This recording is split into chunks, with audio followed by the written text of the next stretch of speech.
didn't know she existed. Since true love is a beautiful thing that requires two participants, the girls didn't mind switching so Remy could have extra turns in the back seat with Morgan. Remy admired Morgan from the rear. From all angles, Morgan Campbell was worthy of adoration. "You drive, Remy," said Mr. Fielding, checking her off on his clipboard. Remy exulted. It would have been wonderful to sit in back with Morgan, but it was more wonderful to drive. She slid behind the wheel, surveying her instrument panel like a bomber pilot heading to the battlefield.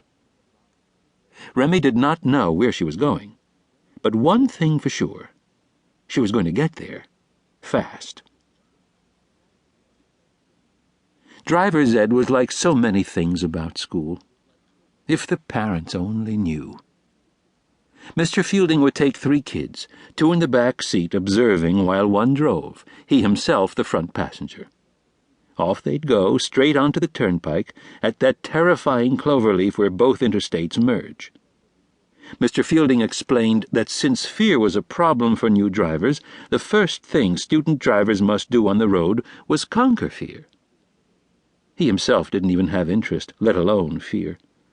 Mr. Fielding would listen to his Walkman. His favorite talk station specialized in money discussions. Now and then, Mr. Fielding would tell everybody how to invest their pensions.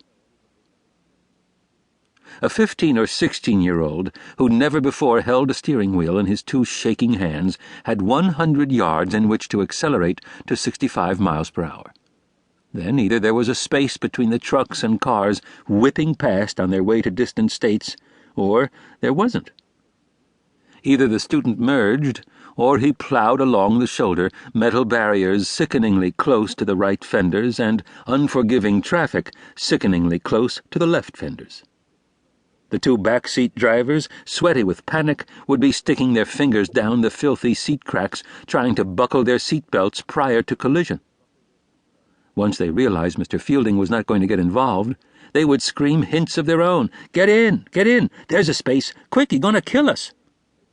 The student driver would jerk the poor old battered driver's ed car into the correct lane. Mr. Fielding would continue gazing out the right window instead of the left, watching the landscape and not the traffic. Nobody had died yet or even had an accident, mainly because oncoming traffic didn't want to die or have an accident either. Few people conquered fear on the first day of driver's ed.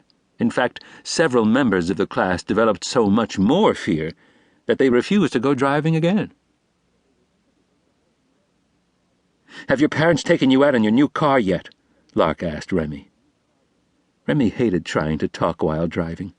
There was far too much to think about. Traffic behind and ahead. Traffic to the left and traffic to the right. Curbs and signs and red lights and turns. Foot on brake and hands on wheel. Eyes on mirrors and ears on sirens. And the driver's ed car was an automatic. She'd never be able to drive standard.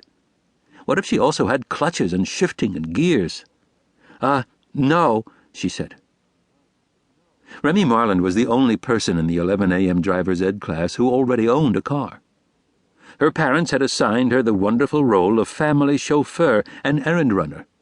On the day she turned 16, she would become the taker of baby brother to daycare and middle brother to orthodontist and karate. "Actually," said Lark, "you will be the family slave, an unpaid, unappreciated beast of burden, trapped around the clock in the very same car with Henry and Mac. A lifetime occupation of strapping the baby in and out of the car seat, sentenced to hard labor, breathing the same air as Mac, the state fart master." It was true that Remy did not even like to have her clothes washed in the same cycle as Mac's, lest she be contaminated. Here he was in 8th grade, almost 14 years old, and Mac had yet to do any growing. He was the same size, height, and weight he'd been in 6th grade. Being eye-level with girls' elbows made him hostile. His life's goal was to be a little more disgusting today than he had been yesterday. Just last night he'd wrapped his used dental floss around Remy's toothbrush in case she'd forgotten they shared a bathroom. However, as driver, Remy would have the upper hand. If Mac tried anything with her, she'd stop the car 2 miles from his karate lesson and see what he did then. Of course it was Mac. He'd probably hijack her. But Remy visualized her